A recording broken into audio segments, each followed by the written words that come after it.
Sigma crop science ફરી એક વખત આપણે એક પ્રગતિશીલ ખેડૂત પાસે આવ્યા છે, જે આપણે સુપિક સોઇલનો યુઝ કરવાથી જે પ્લોટમાં રિઝલ્ટ દેખાયું છે તે આપણે રૂબરૂ જોવા આવ્યા. જે ખેડૂતના માર્ગદર્શનથી, જે આપણા ડીલરના માર્ગદર્શનથી જે રિઝલ્ટ આવ્યું છે તે આપણે ખેડૂત દ્વારા સાંભળીશું. જે આપણે પલસાણા તાલુકામાં બલેશ્વર ગામ છે ત્યાં આપણે આવે પહોંચ્યા છે, જે આ સુપિક સોઇલનું ઘણું સારું રિઝલ્ટ આવ્યું છે. કે ખેડૂતના હમણાં મુખ્યથી સાંભળીએ, જેનું નામ આપણે ફારૂકભાઈ. તો ફારૂકભાઈ, આપણે શું કર્યું તો સુપિક સોઇલનું આટલું સરસ રિઝલ્ટ દેખાયું તમને? હવે આપણે ઓગસ્ટમાં રેંગણ રોપી અમે, અને 2 વખત મેં યુઝ કર્યું. મને રિઝલ્ટ સારું લાગે એનું સુપિક સેલનું. ખેતરમાં શું હતું? એક બાજુ લેવલ કર્યું તો શું? આ એક લેવલ કર્યું, લેવલ કરી જમીન અને છાણિયું ખાતર નાખ્યું, અને પાછળના ભાગમાં થોડું ડાઉન હતું. એ સુપિક સેલ વાપરવાથી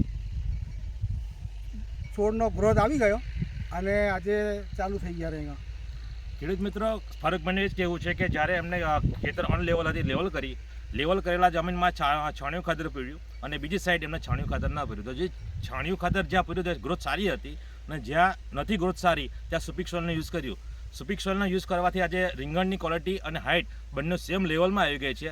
એ જ અમારું બેનિફિટ અને સુપિક સોઇલની કરામત છે. તો ખૂબ ખૂબ ધન્યવાદ. જે આપણે સુપિક સોઇલના તમે યુઝ કરવાથી તમને આજે રિઝલ્ટ મળ્યું, બીજા ખેડૂતોને બધા જણાવો, અને સિગ્મા ક્રોપ સાયન્સની બીજી ઘણી એવી પ્રોડક્ટ છે જે તમે યુઝ કરો. ઘણો ઘણો આભાર.